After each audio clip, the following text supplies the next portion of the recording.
Bayangkan, jika manusia di masa depan bukan lagi seperti kita hari ini. Kulit kita digantikan oleh logam berkilau.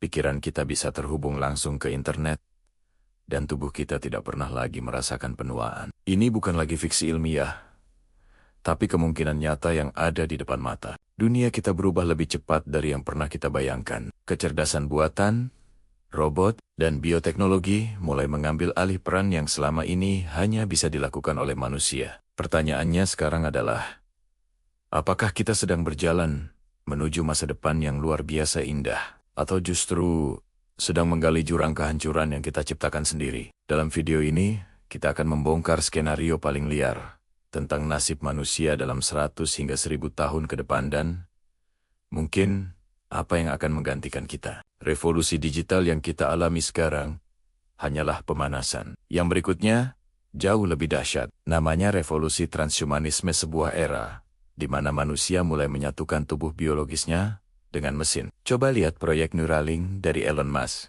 yang bertujuan menghubungkan otak manusia langsung dengan komputer. Hingga berhasil kita bisa berpikir secepat AI, mengunduh pengetahuan dalam sekejap, bahkan mengontrol perangkat di sekitar kita hanya dengan kekuatan pikiran.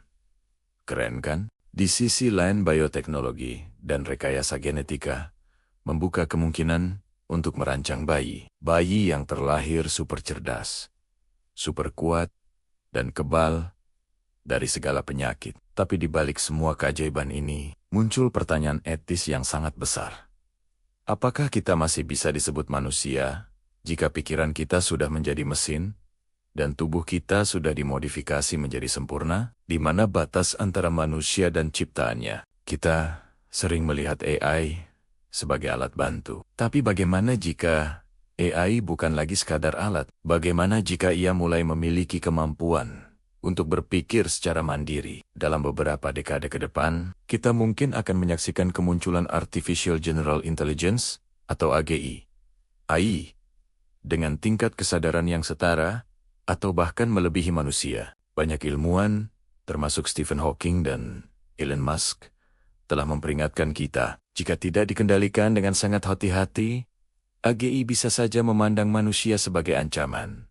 Atau lebih buruk lagi, sebagai makhluk primitif yang menghalangi jalannya. Kita semua pernah nonton film seperti Terminator atau The Matrix, kan? Ada kemungkinan di masa depan, mesin bukan lagi pembantu kita, melainkan penguasa baru planet ini. Tapi ada juga teori sebaliknya yang lebih optimis. Manusia tidak akan melawan AI, melainkan bersatu dengannya. Kita akan menciptakan spesies baru, Homo Techno, makhluk hibrida yang setengah biologis dan setengah digital. Bayangkan, kecerdasan buatan dan intuisi manusia bergabung menjadi satu, menciptakan entitas yang kemampuannya tak terbayangkan. Kita akan menjadi dewa bagi diri kita sendiri. Salah satu ambisi terbesar umat manusia sejak dulu adalah mengalahkan kematian. Dan sekarang, kita mungkin benar-benar mendekatinya. Dengan kemajuan bioteknologi, para ilmuwan memprediksi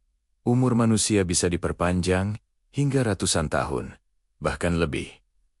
Proses penuaan bisa diperlambat, bahkan dibalik. Tapi itu baru awalnya. Ada konsep yang lebih gila lagi yang sedang diteliti, yaitu mind uploading atau mengunggah kesadaran. Idenya adalah memindahkan seluruh isi pikiran, ingatan, dan kepribadianmu ke dalam komputer. Jika ini berhasil, kamu bisa hidup selamanya di dunia digital, menjadi semacam roh elektronik yang tidak lagi membutuhkan tubuh fisik. Kamu bisa menjelajahi dunia virtual, belajar apa saja, dan hidup abadi. Tapi di sini muncul dilema yang membingungkan. Jika kesadaranmu disalin ke komputer, apakah itu benar-benar masih dirimu? Atau itu hanyalah sebuah tiruan sempurna tanpa jiwa, sementara dirimu yang asli tetap mati? Dan apa arti kehidupan jika kematian tidak lagi ada?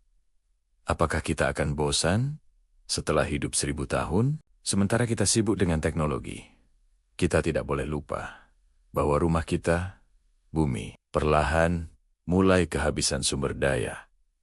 Populasi terus meningkat, iklim semakin tidak menentu. Untuk bisa bertahan hidup dalam jangka panjang, manusia mungkin tidak punya pilihan selain meninggalkan bumi dan mencari rumah baru di antara bintang-bintang. Proyek seperti kolonisasi Mars dan terraforming atau mengubah planet lain agar bisa dihuni sudah mulai disiapkan. Namun, tantangannya luar biasa. Di luar sana, lingkungannya sangat ekstrem, radiasi kosmik yang mematikan, gravitasi yang berbeda, dan atmosfer yang beracun. Untuk beradaptasi, manusia harus berubah. Dalam jutaan tahun, keturunan kita yang hidup di planet-planet lain bisa berevolusi menjadi bentuk yang sama sekali baru. Mungkin tubuh mereka menjadi lebih kuat untuk menahan radiasi. Kulit mereka berubah warna untuk menyerap jenis cahaya yang berbeda. Atau bahkan, mereka tidak lagi membutuhkan oksigen untuk bernapas seperti kita sekarang. Jadi, bisa jadi, manusia masa depan di luar angkasa bukan lagi Homo sapiens. Mereka akan menjadi spesies baru yang hanya samar-samar mirip dengan kita, makhluk yang berevolusi mengikuti bintang tempat mereka tinggal. Di tengah semua kemajuan teknologi yang luar biasa ini, kita sepertinya mulai melupakan satu hal yang paling penting. Jiwa. Kita terlalu fokus pada otak sebagai mesin. Tapi bagaimana dengan kesadaran itu sendiri? Beberapa ilmuwan fisika kuantum mulai mengajukan teori bahwa kesadaran bukanlah sekadar produk dari aktivitas otak. Kesadaran bisa jadi adalah bagian dari energi kosmik yang lebih besar, yang terhubung antar dimensi. Ini membuka kemungkinan bahwa suatu hari nanti, manusia bisa berkomunikasi melalui energi atau pikiran, bukan lagi kata-kata. Coba kita lihat ajaran spiritual kuno, misalnya dari tradisi Timur. Mereka sudah sejak lama percaya bahwa manusia pada dasarnya adalah cahaya atau energi murni yang terperangkap dalam tubuh fisik. Mungkin masa depan sejati manusia bukanlah tentang menjadi mesin atau menguasai planet lain. Mungkin ini tentang perjalanan ke dalam diri, untuk mengenal kembali jati diri spiritual yang selama ini kita lupakan. Jadi, apa kesimpulannya? Banyak ilmuwan memperkirakan dalam 500 hingga 1000 tahun ke depan, Homo sapiens seperti kita mungkin akan punah. Bukan karena perang nuklir atau bencana alam, tapi karena kita akan berevolusi menjadi sesuatu yang baru. Dunia di masa depan bisa jadi akan terbagi menjadi dua kubu. Di satu sisi, akan ada mereka yang memilih untuk tetap menjadi manusia biologis, mempertahankan tubuh alami dan segala keterbatasannya. Di sisi lain, akan ada mereka yang sepenuhnya merangkul teknologi, berubah menjadi manusia digital atau cyborg mesin dengan pikiran manusia. Perbedaan ini bisa memicu konflik eksistensial terbesar dalam sejarah.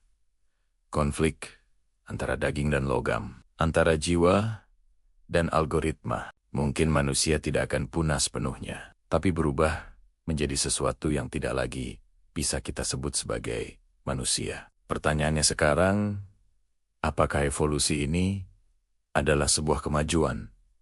Atau justru kita kehilangan arah sejati kita sebagai makhluk hidup? Masa depan umat manusia bukanlah nasib yang sudah tertulis, melainkan sebuah pilihan yang kita buat hari ini. Kita bisa menciptakan dunia di mana teknologi memperkuat nilai-nilai kemanusiaan kita, atau sebaliknya, menghancurkannya. Sejarah sudah berkali-kali membuktikan setiap kemajuan besar selalu membawa risiko yang besar pula. Jadi, pertanyaan terpenting sekarang bukanlah apa yang bisa kita ciptakan, tapi apa yang seharusnya kita ciptakan. Dunia yang kita bangun hari ini akan menentukan apakah manusia di masa depan masih memiliki hati, empati, dan cinta, atau mereka hanya akan menjadi sekumpulan algoritma dingin yang meniru rasa. Jika kamu percaya bahwa masa depan manusia bukan hanya tentang teknologi, tapi juga tentang jiwa dan kesadaran, subscribe channel ini sekarang. Karena di masa depan, pengetahuan adalah kekuatan, dan kesadaran adalah kunci untuk tetap menjadi manusia sejati. Terima kasih sudah menonton, dan sampai jumpa di video berikutnya.